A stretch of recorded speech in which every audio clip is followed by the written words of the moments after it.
Hello, good evening all. Basically आज हम bank Nifty की एनालिसिस की बात करते हैं कि निफ्टी आज किस तरीके से परफॉर्म किया और निफ्टी कल किस तरीके से परफॉर्म करेगी। कल एक इम्पॉर्टेंट डे है, एक्सपायरी है, ईयर की लास्ट एक्सपायरी है और ईयर का लास्ट थर्सडे भी है। ठीक है। और सबसे इम्पोर्टेंट चीज, निफ्टी कल किस तरीके से हम ट्रेड प्लान करेंगे निफ्टी के अंदर, और कल निफ्टी में हम किस तरीके से अपने ट्रेड्स को फाइनलाइज करेंगे। उससे पहले हम आज देख लेते हैं कि निफ्टी ने आज किस तरीके से वर्क किया और हमारे ट्रेड्स हमने आज किस तरीके से प्लान करे और किस तरीके से एग्जीक्यूशन रहा आज के अंदर। देखो, आज की मार्केट कहीं ना कहीं एक साइडवेज मार्केट थी सभी के अकॉर्डिंग। पर कब डिमांड सप्लाई जो पर्सन करता है, डिमांड सप्लाई जो यूज करता है, उसके लिए कभी भी आप ये समझिए, कभी भी मार्केट साइडवेज नहीं होती। कुछ ना कुछ वो कमाकर जरूर लेके जाता है। यहाँ पर हम कोई इंडिकेटर यूज नहीं कर रहे हैं, हम यहाँ पर कोई भी ऐसे टूल को यूज नहीं कर रहे हैं जिससे हम अपने ट्रेड्स को आइडेंटिफाई करें। हम सिर्फ core concept of price action is demand and supply को यूज कर रहे हैं। ठीक है। अब देखिए सॉरी, अब देखिए सबसे इंपॉर्टेंट चीज, मार्केट ने कहां पर ओपनिंग दी।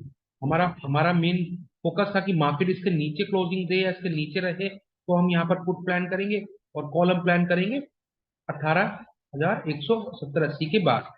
ठीक है, 180 के 70 की हमारी प्लानिंग थी कि इसके बाद, क्योंकि यहाँ पर एक इंपॉर्टेंट बैक में देखेंगे तो आप सप्लाई है बहुत इंपॉर्टेंट इस एरिया में।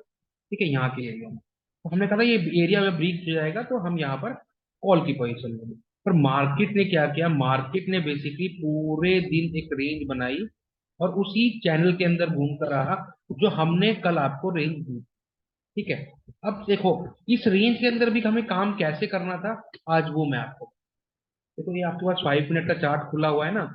अब इस चार्ट में एक चीज ध्यान से देखना, मैं थोड़ा चार्ट को जूम कर देता हूँ कि यहाँ पर बहुत अच्छे अच्छे लेवल्स इसने दिए। देखो, हमें इतना पता था कि यहाँ पर एक सप्लाई है इस एरिया में। ठीक है। हमें साफ साफ दिख रहा है कि यहाँ पे एक डिमांड है। ठीक है। अब मार्केट ने इस दो के बीच में प्ले किया, मार्केट यहाँ से गैप डाउन खुली। अब यहाँ पर कल की एक सप्लाई थी जो भी इग्नोर भी नहीं किया थी, उसके ऊपर भी एक सप्लाई थी जो बैक साइड में मैंने आपको बताई थी। इसके ऊपर एक सप्लाई है 50 मिनट्स की। ठीक है। अब मार्केट ने यहाँ पर ओपन करा और मार्केट इस डिमांड से प्राइस को थोड़ा सा ऊपर ले, अब ऊपर लेके गई तो सबसे इंपॉर्टेंट चीज क्या रही कि ये सप्लाई तो ट्रिगर होगी होगी। मार्केट ने इस सप्लाई पे अपने आप को रिस्पेक्ट किया और प्राइस को नीचे लेकर आई। ठीक है। अब सबसे इंपॉर्टेंट चीज देखिए, जिन्होंने ये डिमांड देखी 520 कैंडल छोड़े, जिसने अपसाइड में देखा, एक छोटी सी पोजीशन बना सकता था कि इस लेवल तक के लिए। क्यों, मार्केट इसके ऊपर जाएगी तभी हम कॉल की पोजीशन लेंगे, इसके नीचे जाएगी तो हम पुट की पोजीशन लेंगे। जिन्होंने रेंज में काम करना था, मैं ये बता रहा हूँ कि रेंज में कैसे काम किया जाता है। मान लो फर्स्ट कैंडल सेकंड कैंडल में हमने एंट्री ली कि कहीं ना कहीं बुलिशनेस दिख रही है, डिमांड पे मार्केट है, एक कॉल की पोजीशन लेके चलते हैं। स्टॉप लॉस फर्स्ट कैंडल के लो के नीचे लगा लेंगे या फिर इस तब इस डिमांड के नीचे लगा लेंगे। अब स्टॉप लॉस ट्रेल कैसे होगा वो भी आप समझिए। ठीक है। जैसे यहां से मार्केट ऊपर गई तो हमारा जो ये एरिया है, ये एरिया भी बहुत इंपॉर्टेंट है क्योंकि यहाँ से मार्केट नीचे खुली है तो एक छोटी सप्लाई हम इसे मान के चलेंगे। ठीक है, कि प्राइस यहाँ से भी नीचे आ सकती है और यहाँ से भी नीचे आ सकती है। अब एक साथ तीन सप्लाई हो गई। ठीक है। और एक साथ बहुत सारी डिमांड्स हो गई, ये एक डिमांड है, ये एक डिमांड है, नीचे भी एक डिमांड है, वही मैं आपको दिखाऊंगा। अब देखो, मार्केट का रेंज बाउंड होना तो बनता था, या तो वो किसी तरीके से कोई न्यू सेलर्स उसमें ऐड हो तो हम यहाँ पर काम कर सके। ठीक है। हमने जैसे यहाँ पे एंटी के नीचे स्टॉप लॉस रखा और स्टॉप लॉस जैसी, हम क्या कहते हैं कि 15-20 पॉइंट से जैसी मार्केट ऊपर जाए 30 पॉइंट से, तो जो हमारा स्टॉप लॉस है अगर 20 पॉइंट का है तो उसको उठाकर 15 पॉइंट का कर दो या 12 पॉइंट का कर दो। ठीक है। तो यहाँ पे हमने स्टॉप लॉस को ट्रेल किया जैसे मार्केट ने पहली कैंडल के ऊपर क्लोजिंग दी, इस कैंडल ने हमने अपना स्टॉप लॉस तकरीबन इस कैंडल की क्लोजिंग ओपनिंग पर क्लोजिंग पर। ठीक है। देन इस सप्लाई पे हमें पता था कि यहाँ पर इस सप्लाई पे ये ब्रीच नीचे आएगी मार्केट, सिंपल सी बात थी। ठीक है, नीचे आएगी तो यहाँ पर कुछ प्रॉफिट हमने यहाँ पर बुक करा। ठीक है। मार्केट अगेन ऊपर गई क्योंकि यहाँ पर भी सप्लाई थी, हमें ये पता कि यहाँ तक तो ये जाएगी जाएगी या फिर यहाँ तक जाएगी जाएगी। मार्केट ने वही किया और मार्केट इस सप्लाई तक आई। इस सप्लाई पे आने के बाद मार्केट यहाँ से गिरी और जो ये डिमांड थी यहाँ पर, जिसने प्राइस को ऊपर ले गया था, तो यहाँ भी कहीं ना कहीं ये भी एक तरीके से डिमांड का काम करेगी। यहाँ पर भी छोटे 3 मिनट के टाइम फ्रेम पे देखोगे आपको वो दिख जाएगा। हमें 5 मिनट, 3 मिनट और 15 मिनट के टाइम फ्रेम पे काम करना है। ठीक है, जहां से मार्केट ऊपर गई, चलो मैं कहता हूँ कि जब यहाँ से सप्लाई पे आई तो यहाँ तो फुट लेनी बनती थी। ठीक है, अब मान लीजिए आपने फुट ली, पर आपको ये नहीं पता कि यहाँ से उठेगी, यहाँ से उठेगी, या फिर यहाँ से उठेगी। ठीक है, तो आपने क्या करना था, सिर्फ अपने स्टॉप लॉस को ट्रेल करना था और यहाँ पे रखना था, धीरे धीरे इनहेंस करना था। अगर मान लीजिए यहाँ से मार्केट पलट रही है कि यहाँ और यहाँ के डिमांड के ऑर्डर ऊपर लेके जाएंगे, तो यहाँ पर या फिर फर्स्ट ग्रीन कैंडल पे हमें एग्जिट कर देना चाहिए था। ठीक है, तो इस तरीके से सेकंड ट्रेड प्लान हुई। अब यहाँ से अब एंट्री हुई, तो हमें ये तो पता है कि यहाँ तक तो जानी जानी है, क्योंकि यहाँ पे सप्लाई है, और ये भी एक सप्लाई बन के आ गई जाती जाती। ये क्या सप्लाई बनी, drop, base base base base रही। तो मैं क्लियर करता हूँ, आपको आइडिया हो जाए, साफ दिख जाए।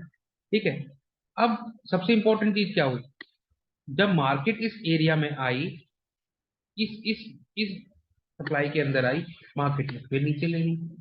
जब नीचे गई तो वहां पर क्या इंपॉर्टेंट चीज है, जब मार्केट यहाँ से ऊपर गई थी तो यहाँ पर एक सप्लाई बना गई, सॉरी डिमांड बना गई, यहाँ पे एक छोटी सी डिमांड बना गई, और यहाँ पर डिमांड बना गई।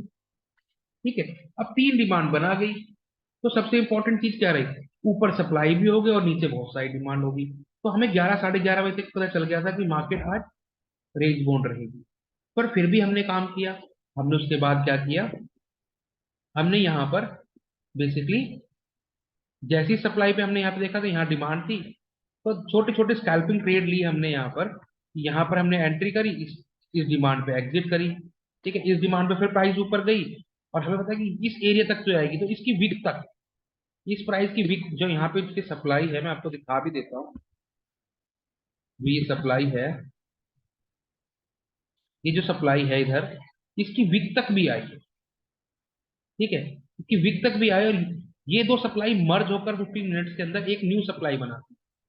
ठीक है, तो यहां से लेकर हमने बताया था कल भी कि जब तक 170 को क्लोज नहीं करेंगे हम, मिलेंगे, क्योंकि यहाँ पर दो सप्लाई मर्ज होकर एक साथ काम करेंगे। 15 मिनट्स पे देखोगे तो आपको पिक्चर बिल्कुल क्लियर हो जाएगी। अब बात करते हैं मेन मुद्दे पर। ठीक है, जैसे ही इस सप्लाई पे ऊपर ट्रिगर हुआ, प्राइस फिर नीचे आ गई, उसके नीचे वाली सप्लाई थी, और यहाँ पर जो डिमांड थी, बेसिकली इस डिमांड पे आके ये चल गई। ठीक है, फिर प्राइस ऊपर गई, और जो हमारी मेन डिमांड थी वहां तक प्राइस गई, और फिर वहां से जो यहाँ के डिमांड के ऑर्डर थे, ये सब ऑलरेडी एग्जीक्यूट हो चुके, बचा कौन सी डिमांड, ये डिमांड बची थी। प्राइस ऊपर से गिरती हुई इसी डिमांड में आई, और फिर अगेन उठी, इस सप्लाई पे हिट हुई, प्राइस नीचे आ गई। तो यानी कि आप ये देखिए कि जो जो लोग ये कहते हैं कि आज मार्केट साइडवेज है, उनको काम नहीं मिला। पर आज हमने छोटे छोटे, देखो जिस दिन मार्केट लगे ना साइडवेज है, तो उस दिन टारगेट रख लो, 10-20 पॉइंट्स का टारगेट रख लिया, 20 पॉइंट्स का स्टॉप लॉस रख लिया। अब 1:1 का रेशो ले लिया। वैसे तो हम लेते हैं 1:5 का, 1:3 का रेशो लेते हैं, कि भैया 30 लगा रहे हैं तो 90 पॉइंट चाहिए, 30 लगा रहे हैं तो कम से कम 60 पॉइंट चाहिए। 1:2, 1:3, 1:4, 1:5 भी लेते हैं, कोई तो 10 भी लेते हैं कभी कभी, क्योंकि डिमांड सप्लाई दूर हो। ठीक है, अब बात करते हैं कि कल एक्सपायरी पे किस तरीके से ट्रेड हो। देखो, ईयर एंड है, मार्केट कहीं ना कहीं अगर रेंज बाउंड होती है तो हम कैसे ट्रेड करेंगे, मार्केट ट्रेंडी होती है तो हम कैसे ट्रेड करेंगे। कल एक्सपायरी है, तो मैं चाहता हूं कि जो पैसा हम 10 से 15 दिन से लगातार ट्रेंडी मार्केट में कमा रहे हैं, अब वो आप पैसा लूज ज्यादा ना करें। तो क्वांटिटी को हमेशा ना प्रॉफिट एंड पे बढ़ाना है। यानी कि आपने कोई चीज 100 रुपीज में ली और वो 140 हो गई, और आपका स्टॉप लॉस है 80, उसको 100 पे कर दीजिए।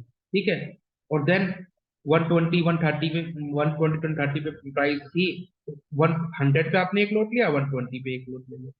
ठीक है, और स्टॉप लॉस को रख दो अपनी रेट टू रेट रख दो, 140 चली जाएगी, तो आप एक लॉट को एग्जिट कर दो, और एक लॉट को राइड करो, तो उसका स्टॉप लॉस 120 कर दो। तो इस तरीके से स्टॉप लॉस ट्रेडिंग होती है, और एरिया देख के कि कौन सा डिमांड है, कौन सप्लाई है, उसके नीचे उसके ऊपर, इस तरीके से। अब कल की ट्रेड फाइनलाइज करते हैं। तो मैंने डिमांड सप्लाई आपके लिए फाइंड कर ली है, डायरेक्टली लेवल दे देता हूँ, जिससे आपको आइडिया रहे कि बेसिकली लेवल्स क्या क्या हैं, क्योंकि बहुत सारे लोग सिर्फ हमारी वीडियोस को लेवल्स के लिए ही देखते हैं। ठीक है, और पर मैं ये चाहता हूँ कि आप हमारी वीडियोस को पूरा देखें, क्योंकि जब तक आप कोर कॉन्सेप्ट को नहीं समझेंगे, कि हमने बोला क्या था कि मार्केट कैसे ऊपर जाएगी।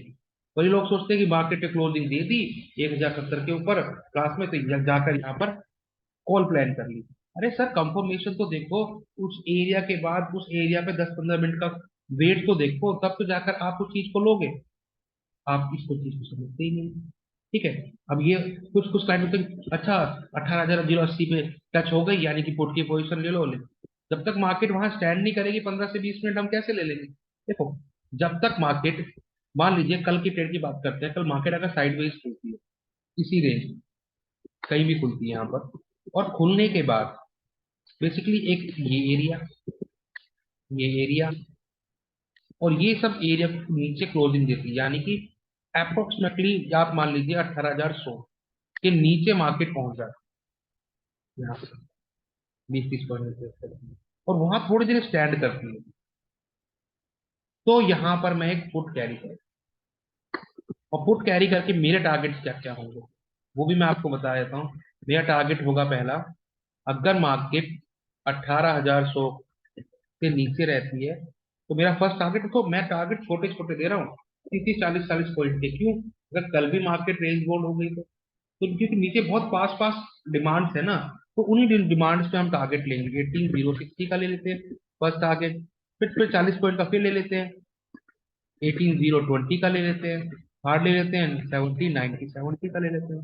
देखो, अब मैं ये सारी टारगेट आपको दिखा भी देता हूँ कि बेसिकली कहाँ कहाँ डिमांड्स है।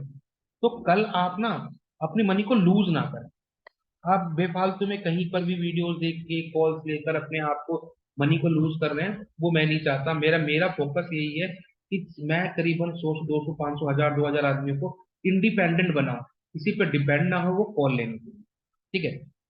अब देखो, सबसे इंपॉर्टेंट हमारा ये लेवल क्रॉस हुआ 100 का, और उसके बाद हमारा फर्स्ट टारगेट क्या रहा? ये डिमांड दिख रही है इसके आसपास। ठीक है। सेकंड रहा हमारा और थर्ड रहा हमारा, सेकंड रहा, सॉरी, फर्स्ट रहा इसके आसपास 60 का, सेकंड रहा हमारा 20 का इसके आसपास। ठीक है। और थर्ड भी दिखा देता हूँ मैं आपको। देखो, मैं हमेशा चाहता हूँ कि आपको पता हो कि मैं लेवल्स फाउंड भी कैसे करता हूँ। वो खुद भी कर सकते हो, ऐसी कोई इशू नहीं है। अगर नीचे का लेवल देखोगे तो आपको ये लेवल भी मिलेगा, 70 का, 970 का लेवल, ये लेवल भी मिलेगा। तो मैं तो आपको वो सब लेवल, आपको देखो, एक लेवल ये हो गया। ठीक है, मैं इसको पहले रब कर देता हूँ, आपको एकदम क्लियर पिक्चर दिखा दूँ। ठीक है, देखो, एक लेवल तो ये हो गया। ठीक है, 970 वाला। उसके बाद 020 वाला ये हो गया। ठीक है। उसके बाद 060 वाला ये हो गया।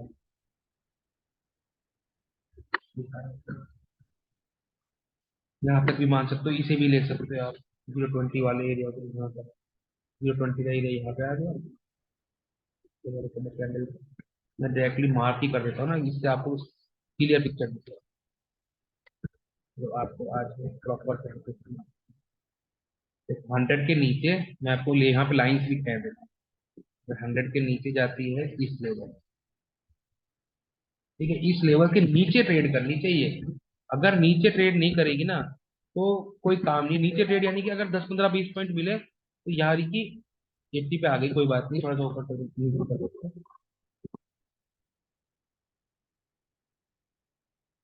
इस लेवल के नीचे, मतलब यहाँ पर ट्रेड होनी चाहिए, इस लाइन के नीचे ट्रेड होना चाहिए, कम से 10 से 15 मिनट। फिर फर्स्ट टारगेट क्या लेंगे? मैंने क्या बताया? 0 6। तो टारगेट टारगेट छोटे छोटे क्यों रख रहा हूँ? कि अगर कल गलती से भी मार्केट साइडवेज हो गई ना, आपका एरिया ये आपकी इस डिमांड के पास। फिर अपना 020 ले लो। ठीक है, ये आपका 020 आ गया यहाँ पर इस डिमांड का। और फिर ये आप 970 ले लो इसको। देखो, सारे एरिया मैप कर दिए, मार्क कर दिए, जो लिख रहा हूँ वो मार्क भी कर रहा हूँ।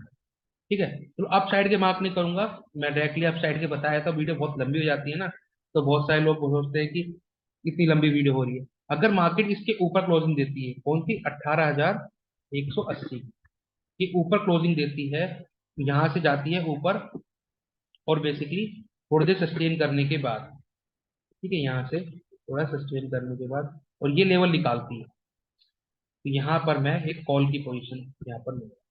ठीक है, टारगेट क्या क्या होंगे, देखो टारगेट फिर अगेन छोटे छोटे टारगेट है, 18 to 30 का हो गया। ठीक है, सेकंड टारगेट हो गया, आप चाहो तो 260 भी ले सकते हो, 18 to 60 वहां पर भी छोटी सी दी सप्लाई है। ठीक है, फिर आप 290 भी ले सकते हो, 18 to 90।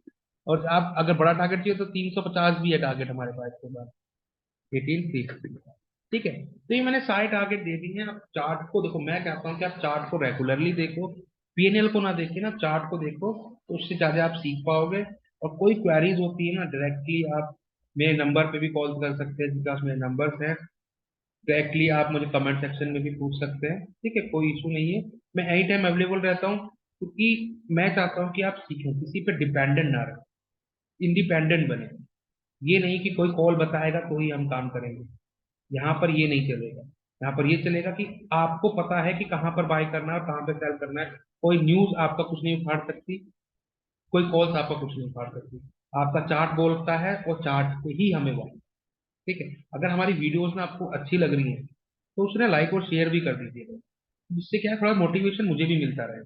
देखो ये सिनेरियो तो हमने डिस्कस कर लिया मार्केट के साइडवेज, मतलब साइडवेज होने का, अगर ये बेसिकली यहीं पर खुलता है और उसके बाद क्या नाम है ऊपर जाता है, इस लेवल को क्रॉस करता है। अगर मार्केट ना कल, अगर मार्केट कल इसी लेवल पे खुल जाता है ना, ये ध्यान रखना कि इसी लेवल पे खुल जाता है मार्केट, 18,180 के लेवल पे, और अगर नीचे क्लोजिंग देता है ना, तो मैं यहाँ पर डेफिनेटली एक पुट प्लान करूंगा और मेरा टारगेट होगा 18,100 का। सेकंड फिर ये 60 4 ये टारगेट होगा। अगर ऊपर क्लोजिंग देता है यहाँ से, तो यहाँ पर सेम ये टारगेट होगा। और अगर मान लीजिए डायरेक्टली वो 18,100 के नीचे खुल जाए और थोड़े सस्टेन करने का ब्रेकआउट दे, तो मेरे ये टारगेट है। और कोई बड़ा गैप अप, बड़ा बैक डाउन होगा तो प्राइस एक्शन देख के काम करेंगे, डिमांड सप्लाई देख के काम करेंगे। ठीक है, तो ये सारी चीज भी प्रैक्टिकल है। कोई भी चीज ऐसी नहीं है कि मैं, मेरे पे कोई रॉकेट साइंस है, कोई जादुई फॉर्मूला है, कोई नहीं है। मैं बेसिकली चार्ट को देखकर काम करता हूँ, चार्ट के अकॉर्डिंग काम करता हूँ, उसी अकॉर्डिंग मैं आपको कॉल्स भी प्रोवाइड करूँ। ठीक है, थैंक यू सो मच। और आप लोग हमारी वीडियो शेयर करेंगे, लाइक हमें करेंगे, कमेंट्स करेंगे, तो हमें मोटिवेशन मिलता रहेगा, कि हमें भी लगेगा कि हाँ हम वीडियो बनाए आप सकते हैं, आपके डाउट्स को दूर करें। आप लोग हमारा चैनल शेयर नहीं कर रहे हैं, आप लोगों को बताइए, क्योंकि उनको भी तो इस चीज की नीड है ना, वो भी तो मनी कमाना चाहते हैं ना। तो उनको भी एक एजुकेशन चाहिए ना, यहाँ पर हम एक एजुकेशन प्रोवाइड करते हैं, इससे आप अपनी वेल्थ क्रिएट करते हैं, इन्फ्लेशन को बीट कर सके। तभी हमारे चैनल का नाम है बीट इन्फ्लेशन। तो मैं ये चाहता हूँ कि आप ज़्यादा से ज़्यादा हमारे चैनल को प्रमोट करें, कि हमें भी एक मोटिवेशन मिले कि हम रेगुलर काम करते रहें। नहीं तो फिर जैसे मैं पहले काम कर रहा था अपने लिए काम करता रहूंगा, तो मोटिवेशन मिलेगा तभी तो आप मैं आगे बढ़ पाऊंगा, तो मुझे भी लगेगा कि हाँ लोगों के लिए करना चाहिए। अगर लोग इंटरेस्टेड नहीं है इस चीज के लिए, तो फिर तो आगे देखते जाएगा। ठीक है, तो सबसे इंपॉर्टेंट चीज है कि वीडियो को शेयर करिए, कोई दिक्कत होती है हमारे टेलीग्राम चैनल है, उसे जाके आप ज्वाइन करिए।